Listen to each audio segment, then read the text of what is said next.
Hey guys, welcome to the 76th C programming tutorial, and in this tutorial we're going to begin looking at some of the time functions that the C standard library has to offer. But before we can begin using any of those functions, we first need to include the time header file at the top of our program right here, because that's where all the time functions are prototyped. So we're just going to go ahead right here and say include time.h. Alright? And the first thing that we're actually going to be doing with these time functions is we're going to get the current time on our computer and then just go ahead and print that out onto our screen as a string. Alright, but before we can actually call any function that retrieves us the current time, we first need a place to put that time in. And time in C is represented in something called a time t struct. So the first thing that we're going to do is just go ahead and create an instance of that struct. So we're going to say time underscore t, and then we'll just give it a name, and I'll just call it current time. Alright, so now we can actually call the function to get the current time on our computer, and that is just simply time.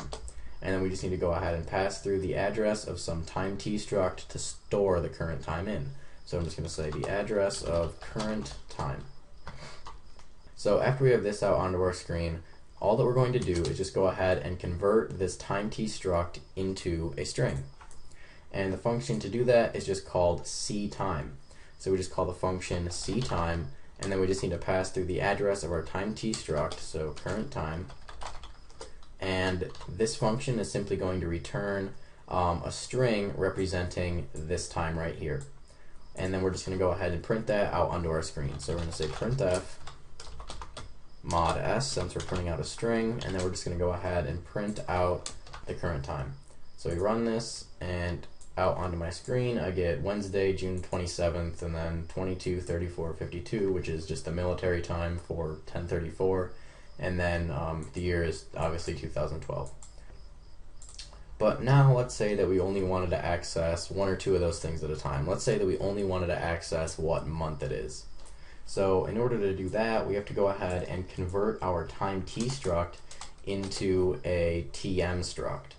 So in order to do that, we need to call a function called local time. And then we just need to go ahead and pass through the address of our time t struct that we want to convert into a struct tm. So we're going to pass through the address of current time. Alright?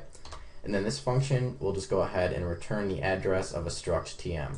So we're going to say struct tm, and then we just need to go ahead and give it a name, and I'll just call it my time.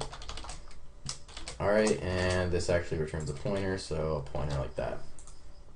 So you're probably wondering why we need to have this struct keyword right here in front of the struct called tm, and that's just because that they didn't type define struct tm as just tm. So if we really wanted to, we could go up here and say type define and then struct tm just as like tm like that, and then if we just remove the tm, it'll run fine. If I run this right now, yeah, we get no errors. But if I didn't have this here and tried to run it, we'd get an error. It'd be like, what the heck is tm? It has no idea.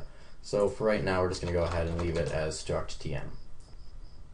So now if we look inside of this struct tm right here, my time arrow, and then look at all of its fields, we see that there are just fields for pretty much everything you want to know about time. So there's like the hour, the minute, the month, the second, and all that.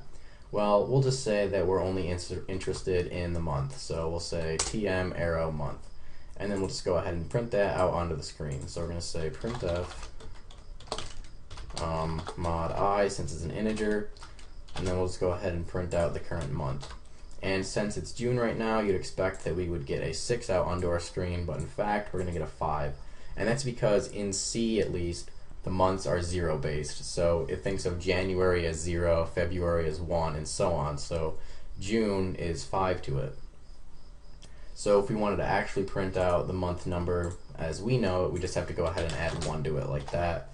And now if we run this, we should obviously get 6 out onto the screen. And yeah, we do. So all that we're going to do right here is we're just going to go ahead and print out the date like this. So first it's just going to be the month, so m slash and then the day, so slash day, and then the year, like that. So for today it would go ahead and look like 6, I think it's the 27th today, and it's 2012.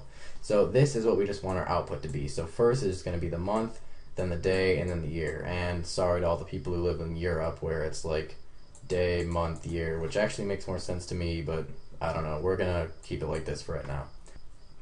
So what we're going to do is we're just going to say the month, so an integer, slash the day, which is an integer, and then the year, so another integer, like that. And right now we already have the month, so the next thing that we need to do is just go ahead and get the day. So we're going to say my time arrow tm underscore m day, and this just means month day, so the day of the month. And then finally we just need to print out the year, so my time arrow tm underscore year. And this year is actually the number of years since 1900. So if right now was 1900, then this value would just be 0. But it's 2012, so this value is going to be 112. So what we need to do is just go ahead and add 1900 to it, since it's the number of years since 1900. Alright, so now when we go ahead and run this, we should just get out onto our screen 6/27/2012, which is just the current date. So I run this, and yep, sure enough, there we go. So that's pretty much it for this tutorial, looking at the time functions in C. So see you guys.